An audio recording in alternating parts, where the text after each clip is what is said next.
How many of you have ever had a big test that you weren't prepared to take? I know I have, like driving test, math test. Okay, how did you feel? Nervous, scared, you know? Okay, now how would you feel if you weren't able to get the proper information on how to protect yourself and practice safe sex when the time came? The same way, right? Nervous, scared, clueless. That's the reality for many, almost half of the teenagers across the country who are taught abstinence-only curriculum in school.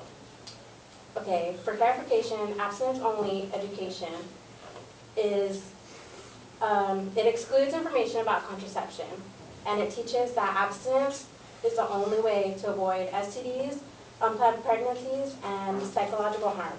So it includes no information about condoms, birth control, anything like that. It says that the only way to prevent STDs again is to not have sex. Okay, so today I'd like to convince you that abstinence-only education is completely ineffective because one, it does not deter teenagers from having sex. Two, it fails to prevent and or reduce the number of unplanned pregnancies.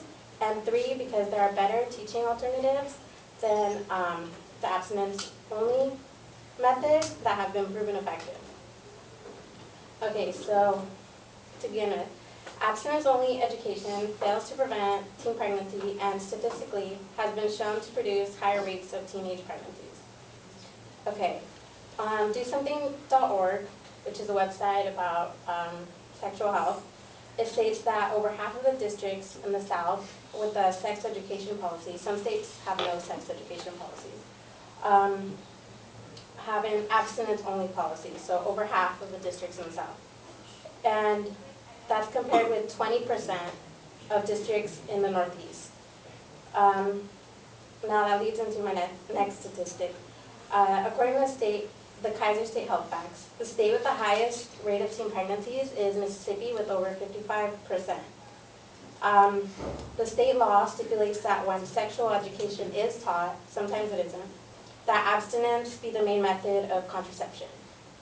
Now the state with the lowest rate of teen pregnancies is New Hampshire with only 15.7% compared to 55%. New Hampshire requires comprehensive sex education be taught, and that includes information about condoms and other forms of birth control, in addition to abstinence. Researchers at the University of Washington in Seattle found that teenagers who receive some type of comprehensive sexual education over abstinence-only education were 60% less likely to get pregnant or get someone else pregnant. So you can already see that stressing abstinence as the only form of birth control isn't shown to lower rates of teen pregnancies, which is why sex education is taught in the first place, to make sure teenagers don't get into those types of situations. Okay, so preaching abstinence doesn't deter teens from having sex. There's a study authorized by Congress which followed 2,000 children from elementary or middle school into high school. All the children received the family life services available in their community. In addition, slightly more than half of them received abstinence-only education. Researchers found that by the end of the study, half of both groups had remained abstinent, which shows that it does not keep teenagers from having sex. Now, it's common sense that telling someone not to do something kind of only wants them to make them do it more. When you glorify the idea of abstinence, it creates a heightened desire to rebel. In a society largely swayed by the hand of the media, sex and having sex at a young age is presented as something of a cultural norm. This kind of pressure is inevitable, even with the presence of abstinence-only education in schools. Okay.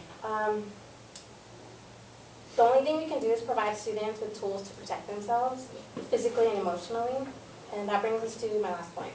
There are better teaching methods available which have been proven effective, unlike the abstinence-only method. One of the biggest problems with abstinence-only education is that it denies teenagers the chance to learn about safe sex practices. Given the fact that no form of education has been shown to effectively convince teenagers not to have sex, it's a problem, because if they're going to do it anyways, we have to teach them how to be safe.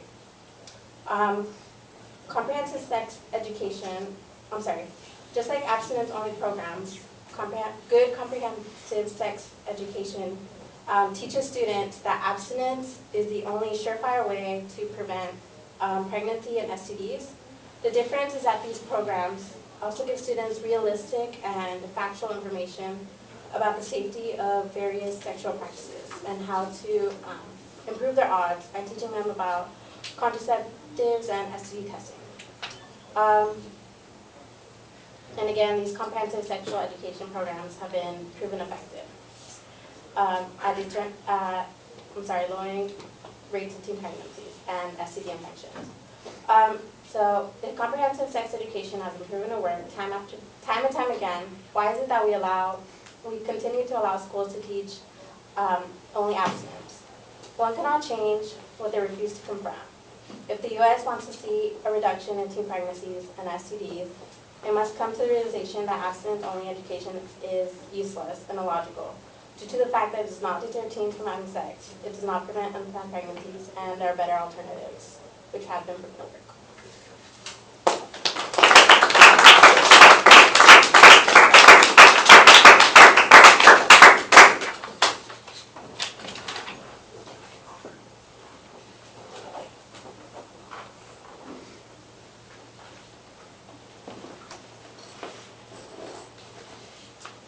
Okay, proposition's clear. There's a good layout of the structure. I think it needs to be a little bit sharper in the body of the speech. I think you lose it a little bit on points 2 and 3, but there's a pretty good summary at the end. There's a lot of statistical data that you cite that's pretty good, although I think the comparison of New Hampshire to Mississippi might be a little bit narrow in the argument that you're presenting there. I think you need a little bit more data from those studies that you presented to show that the abstinence education programs fail. One of the other things, especially since abstinence education may not even exist, because you told us that a lot of states don't require any sex education, I think we need a little bit more comparison to those situations as well, because it sounds like some of the states that you're talking about may not have any instruction in this, not just abstinence only. So I'm not sure if your comparison is to the two things, no education and abstinence only education, or to just the one. So I think that needs to be clarified a little bit. Like I said, I thought you did a good job on citing the statistical information. Some of the conclusions, I think, could be supported by some authorities a little bit more clearly. There's a little too much reading at the during the presentation. All right, thank you very much for your patience this evening, folks.